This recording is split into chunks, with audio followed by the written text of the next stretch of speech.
Madame, Monsieur, bonjour et bienvenue à votre édition L'Info. Le président algérien Abdelmadjid Tebboune a honoré mercredi à Alger une pléiade de femmes algériennes qui se sont distinguées dans de nombreux domaines, et ce lors d'une cérémonie organisée à l'occasion de la Journée internationale des femmes. Le président de la République algérienne a mis en exergue l'impératif de protéger le patrimoine algérien de l'imitation, et ce lors d'une visite à une exposition dédiée aux créations des artisanes algériennes. Le chef d'état-major de l'armée algérienne, le général d'armée Saïd Chingrih, a présenté mercredi ses vœux à l'ensemble du personnel féminin de l'armée algérienne à l'occasion de la Journée internationale des femmes, l'appelant à poursuivre ses efforts pour accomplir davantage de réalisations. Le président de la République sahraoui et secrétaire général du Front Polisario, Brahim Ghali, a affirmé que la femme sahraoui avait bravé tous les dangers et relevé les défis dans des conditions des plus rudes depuis qu'elle a décidé d'adhérer au processus de lutte pour la libération sous la bannière du Front populaire du Polisario.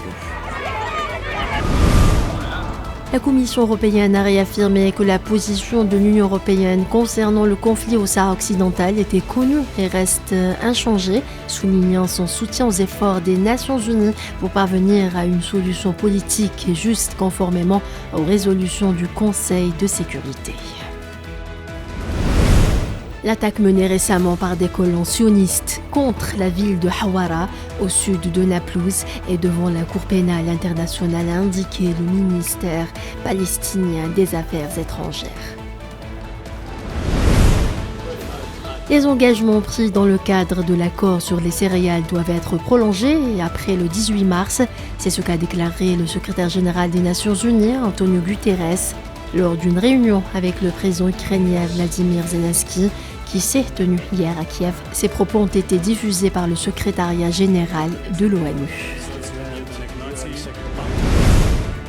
Les vice-ministres des Affaires étrangères de Russie, de Turquie, de Syrie et d'Iran se rencontreront la semaine prochaine à Moscou dans le cadre du processus de normalisation des relations entre la Turquie et la Syrie, a annoncé le ministre turc des Affaires étrangères.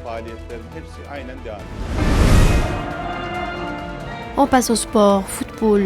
Le sélectionneur de l'équipe nationale de football des moins de 23 ans, Nourdine Oueldali, a fait appel à 28 joueurs dont un évoluant à l'étranger pour un stage à Annaba du 9 au 13 mars en vue de la double confrontation face au Ghana en mars, comptant pour le troisième et dernier tour qualificatif de la Coupe d'Afrique des Nations CAN 2023, a indiqué hier la fédération algérienne sur son site officiel. C'est la fin de ce flash, merci de l'avoir suivi.